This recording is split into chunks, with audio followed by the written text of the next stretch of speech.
Quarta-feira é dia da nossa coluna de Direito do Consumidor e hoje a gente vai falar de aluguel e as principais dúvidas de inquilinos e proprietários. Aqui com a gente a advogada Marta Almeida, especialista em direito imobiliário. Boa tarde, doutora, seja bem-vinda. Já vamos começar com uma pergunta que sempre causa dor de cabeça para muita gente. Taxa de incêndio, condomínio, IPTU, é responsabilidade de quem? Boa tarde, Marcelo. Na realidade, nós temos que analisar o contrato, né?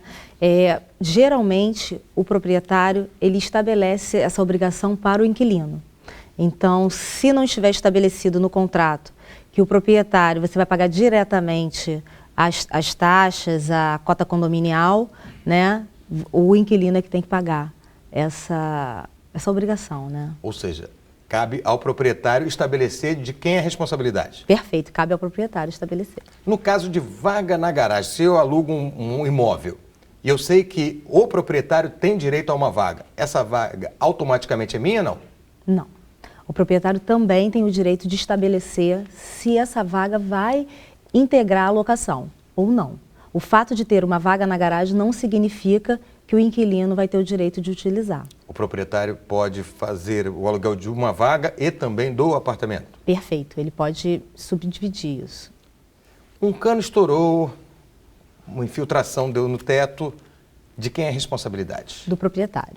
A manutenção do imóvel, a responsabilidade é do proprietário.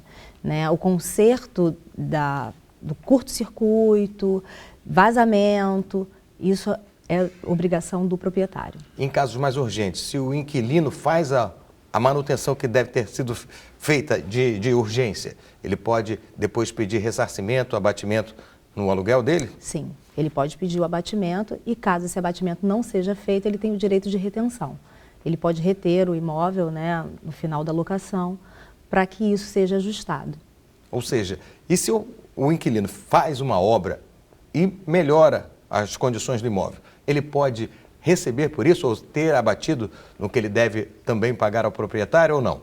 Se a obra não for uma obra necessária, tem que se verificar o contrato. Se tiver estabelecido que as benfeitorias voluptuárias e úteis, ou seja, as benfeitorias de embelezamento e de utilidade do imóvel, elas vão ser indenizadas ou não. Geralmente, o proprietário estabelece isso no contrato de locação. Ou seja, no final do contrato, a pessoa deve devolver o imóvel exatamente da mesma forma que foi encontrado? Exatamente. Ou deixar aquela benfeitoria. E quando isso não acontece, doutor, o que... Isso gera uma ação judicial, Os inquilinos acabam entrando na justiça pedindo um ressarcimento pelaquela benfeitoria. Na relação direta de proprietário e inquilino, isso acontece. E quando há um terceiro ente, uma administradora, por exemplo, como é que isso se dá? Na realidade não muda, Marcelo. Isso é levado à administradora, se a administradora não consegue interceder, a ação continua em face de quem está ali insatisfeito com aquela relação. Essas regras valem para aluguéis de temporada, por exemplo?